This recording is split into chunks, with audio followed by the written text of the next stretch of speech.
எல்லாத்துக்கும் வணக்கம்ப்பா. இப்போ நம்ம பார்க்க போகிறது 12th மேக்ஸில் சாப்டர் 3ல் பயிற்சி 3.1ல் 12வது சம் பார்க்க போகிறோம். கொஸ்டின் என்னென்னா, 12 மீட்டர் உயரமுள்ள ஒரு மரம் இரு பகுதியாக முறிந்துள்ளது.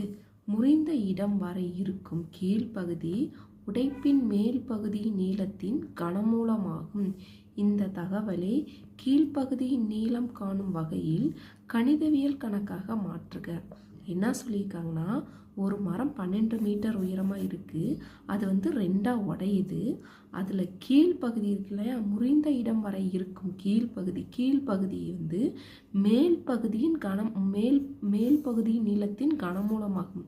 அதாவது கீழ்ப்பகுதி ஈக்குவல் மேல் பகுதியின் கனமீளம் ரெண்டும் சமம்னு சொல்லியிருக்காங்க.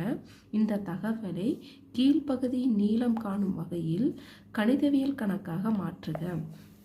சரி, தீர்வு பார்க்கலாம். தீர்வு நான் என்ன பண்ணுறேன்னா, ஃபஸ்ட்டு உடைந்த மரத்தின் கீழ்ப்பகுதி நீளத்தை எக்ஸ் மீட்டர்னு எடுத்துக்கிறேன். அவங்க 12 மீட்டர்னு சொல்லியிருக்காங்க. நம்மளுக்கு எத்தனை மீட்டராக உடஞ்சிருக்குன்னு தெரியாது. நான் 2ஆக மட்டும் உடச்சிருக்கு. நான் ஃபஸ்ட்டு உடைந்த மரத்தின் கீழ்ப்பகுதி நீளத்தை எக்ஸ் மீட்டர்னு எடுத்துக்கிறேன். அதே உடைந்த மரத்தின் மேல் பகுதியை ஒய் மீட்டர்னு எடுத்துக்கிறேன். அந்த 12 மீட்டரில் உடைந்த பகுதியின் கீழ்ப்பகுதியை எக்ஸ் மீட்டர்னும் உடைந்த பகுதியின் மேல் பகுதியை ஒய் மீட்டர்னு எடுத்துக்கிறேன். அப்போ நம்மளுக்கு என்ன வரும், அந்த மரம் 12 மீட்டர், கீழ்ப்பகுதி 2ஆக உடஞ்சிருக்கு. கீழ்ப்பகுதி என்னென்னா எக்ஸு ப்ளஸ் மேல் பகுதி ஒய். அப்போ X plus Y equal to 12. இதிலேருந்து நம்மளுக்கு ஒய் ஈக்குவல் டு 12 மைனஸ் எக்ஸ்ன்னு தெரியும். இன்னொன்று என்ன சொல்லியிருக்காங்கன்னா, முறிந்த இடம் வரை இருக்கும் கீழ்ப்பகுதிங்கிறது எக்ஸா. அப்போ எக்ஸ் ஈக்குவல் டு உடைந்த மேல் பகுதியின் நீளத்தின் கனமூலமாகும். நம்மளுக்கு கீழ்ப்பகுதி ஈக்குவல் டு எக்ஸு, மேல் பகுதி என்ன ஒய்ன்னு எடுத்திருக்கோம். அவன் என்ன சொல்லியிருக்கான், முறிந்த இடம் வரை இருக்கும் கீழ்ப்பகுதி உடைப்பின் மேல் பகுதி நீளத்தின் கனமூலமாகும்.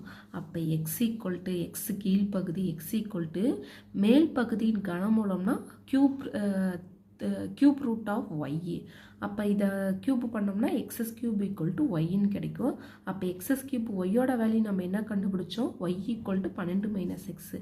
அப்போ ஈக்குவல் டு 12 மைனஸ் எக்ஸு. அப்போ இதெல்லாம் இந்த பக்கம் கொண்டு வந்தால் எக்ஸஸ் கியூப் மைனஸ் எக்ஸ்னா ப்ளஸ் எக்ஸு, ப்ளஸ் 12னா மைனஸ் 12 ஈக்குவல் டு 0.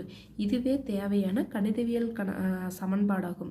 நம்ம ஏன் எக்ஸில் கொண்டு வந்திருக்கோம்னா, அவன் என்ன சொல்லியிருந்தான், அந்த தகவலை கீழ்ப்பகுதி நீளம் காணும் வகையில் கணிதவியல் கணக்காக மாற்றுக்கன்னு சொன்னாங்கன்னா, நம்ம கீழ்ப்பகுதி என்ன எடுத்தோம், எக்ஸு. அதனால் எக்ஸில் வர மாதிரி சொன்னான். அப்போ excess cube plus X minus 12 equal to 0. இதுதான் கீழ்ப்பகுதியின் நீளம் காணும் கணிதவியல் கணக்காகும்.